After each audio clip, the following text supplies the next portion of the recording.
Et bien, bienvenue à tous pour cette 30e marche des fiertés. Un événement exceptionnel à plus d'un titre puisque la marche toulousaine est désormais la deuxième de France en termes de fréquentation. Cette année, donc, pour cette 30e marche, Sandra Forgue, ancienne athlète séiste, c'est le canoë, donc, qui sera la marraine de la Pride toulousaine, et Édouard-Jeanne Cerdan, qui en est le parrain, un jeune homme transgenre qui est suivi par 130 000 personnes sur Instagram, excusez du peu. Voilà, nous allons ouvrir donc ce plateau donc consacré donc à cette 30e Pride avec un petit historique quand même, un petit retour en arrière parce que bon, 30 éditions c'est quand même pas rien. Donc avec nous Benoît donc de l'association Arc-en-Ciel. Bonjour Benoît. Bonjour. Benjamin Douglade, donc co-président de Pride Toulouse. Bonjour Benjamin. Bonjour. Et Hervé qui, comme ses badges l'indiquent, nous vient de la CFDT. Bonjour Hervé. Bonjour à tout le monde. Alors, une question toute simple en fait par rapport à cette Pride qui dure, hein, qui s'est installée un peu dans la vie toulousaine. Est-ce qu'il y a un souvenir marquant qui vous est resté au cours de ces différentes éditions ? Je vais laisser parler les anciens peut-être. Ouais. Voilà, je ne sais pas pourquoi ils me ciblent.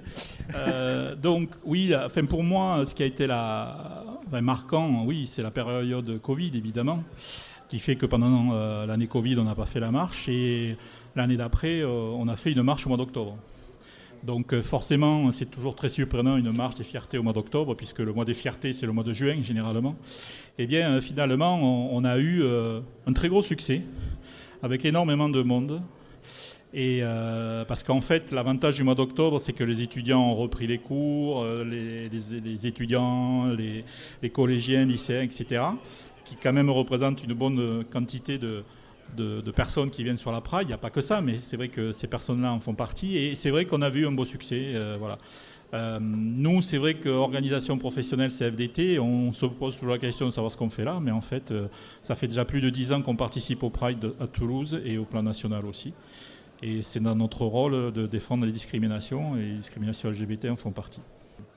Alors Benoît, un petit mot sur Arc-en-Ciel, hein, qui est quand même une association qui en fait a précédé Pride Toulouse en fait dans la démarche de rassembler les associations LGBT toulousaines. Et dans l'organisation de la marche des fiertés, si je ne m'abuse. Exactement. En fait, Arc-en-Ciel Toulouse a organisé la marche des fiertés pendant plus de 15 ans.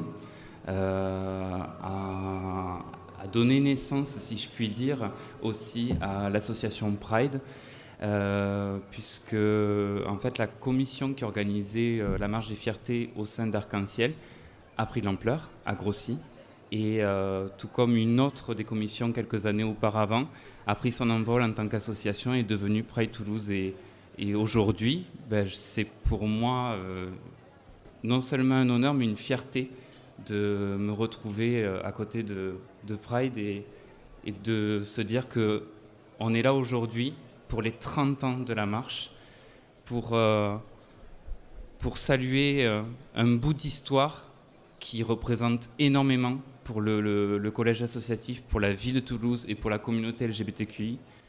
C'est beaucoup d'émotions aujourd'hui et je suis content d'être aux côtés de Pride.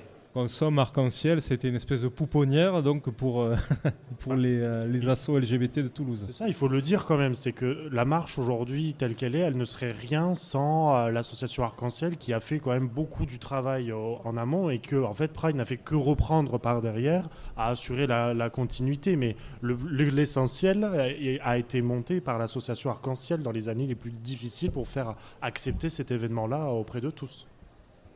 C'était dur au début, Benoît. C'était difficile de faire comprendre les enjeux justement derrière un tel événement. Certaines années plus que d'autres, parce qu'on est passé par des combats qu'il fallait mener pour faire avancer les droits.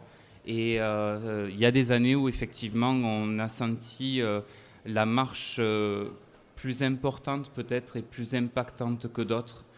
Et c'est grâce aux marches, je pense, en partie, que nos droits ont pu avancer. Et c'est ce que représentent les marches, c'est plus qu'un rassemblement, c'est plus qu'une journée festive.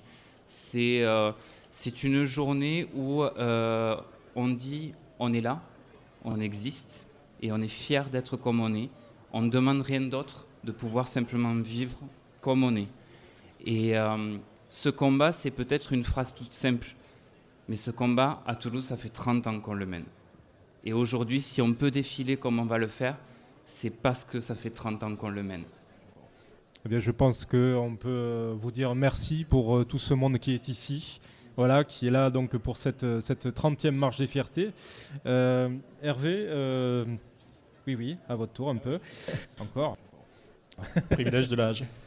Voilà. Donc Hervé, la CFDT donc, a eu très très tôt donc, une section LGBT, si on peut dire ça comme ça, donc, en son sein. Est-ce que vous avez été pionnier ou est-ce que déjà d'autres organisations professionnelles avaient donc, ce souci-là d'un travail de l'inclusivité ? Alors, il y a d'autres organisations professionnelles, bien sûr, qui ne sont pas forcément là aujourd'hui, mais qui ont œuvré aussi sur ce combat-là au sein du monde de l'entreprise. Nous, au niveau national, c'est vrai que c'est un sujet qui a été porté assez rapidement. Et quand, effectivement, Arc-en-Ciel... on a été contacté par Arc-en-Ciel, en fait, pour venir. Et c'est vrai que les premières Pride qu'on a fait, oui, forcément, on n'était pas aussi bien organisé qu'aujourd'hui, bien sûr. Mais... il se moque de moi, jamais. Mais c'est vrai qu'on a évolué, on a progressé. Et en tout cas, la lutte contre les discriminations, qui est un combat au quotidien chez nous, parce qu'il y a quand même 26 critères de discrimination. Et la discrimination LGBT-phobe, bien sûr, en fait partie. Et c'est vrai que nous, on le vit au quotidien. Voilà. Donc, c'est un combat qui est chez nous pérenne, hein, parce que c'est malheureusement quelque chose qui est réel, qui existe. Et c'est vrai que le vœu pieux qu'on pourrait avoir, c'est qu'il n'y ait plus de Pride. Pourquoi ? Parce que s'il n'y a plus de Pride, c'est que c'est plus un sujet, qu'il n'y a plus de discrimination et qu'on n'a plus besoin, entre guillemets, de se dire qu'on est là. Voilà, c'est malheureux, c'est comme ça. Et tant qu'on n'arrivera pas à effectivement arriver à ça, et bien on sera toujours là et on continuera ce combat. Alors oui, combat, tout le monde a l'impression que c'est un mot fort, mais c'est une réalité. On en est là, voilà. Dieu merci. Ce qui est un excellent rappel aux personnes qui...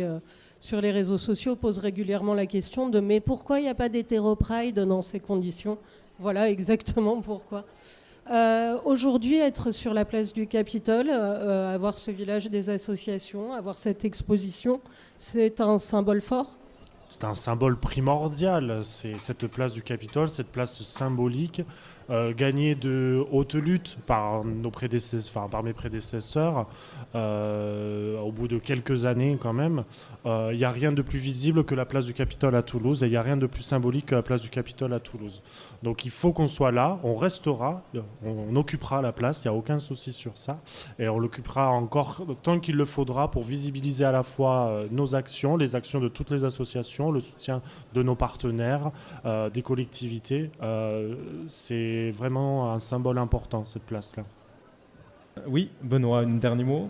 Oui, je voulais juste dire un dernier mot. C'est vrai que quand je vois le village comme il est aujourd'hui, je repense à quelques années en arrière où le village était beaucoup plus petit.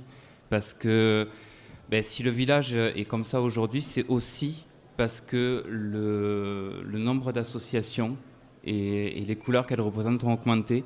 Et c'est important de remercier, en tout cas pour Arc-en-Ciel et je pense pour Pride aussi, chaque association qui sont là. J'invite tout le monde à faire le tour des stands parce que chaque association mérite d'être connue et d'être reconnue. C'est important. Au passage, la présence du département et de la région sur le village également. Et c'est important ce qu'il dit parce que, en fait, l'événement sur lequel on porte Pride aujourd'hui, il serait rien sans cette présence-là des associations, des partenaires, des collectivités. C'est ça qui fait vivre ce village, c'est ça qui fait vivre cette marche-là. Nous, on est là juste pour gérer une logistique. La vie, elle est faite par ces associations-là et on est fiers aujourd'hui de se dire qu'on a un village associatif qui est dynamique, où on a beaucoup de structures présentes. On n'a rien à envier à Paris, on n'a rien à envier aux autres grandes villes de France. Je pense qu'on peut être fiers et de se dire qu'à Toulouse, on a un village associatif sur les questions LGBTQAP+, de qualité, avec une forte présence et une forte mobilisation de tous les partenaires et associations. Et si historiquement Toulouse est la ville rose, aujourd'hui, grâce aux associations, Toulouse est la ville arc-en-ciel. Ça, c'est du mot de la fin. Merci beaucoup tous les trois. Merci à vous. Merci à vous. Une petite pause musicale avant de commencer le plateau qui portera sur le rôle des institutions et des ONG. On revient dans 5 minutes.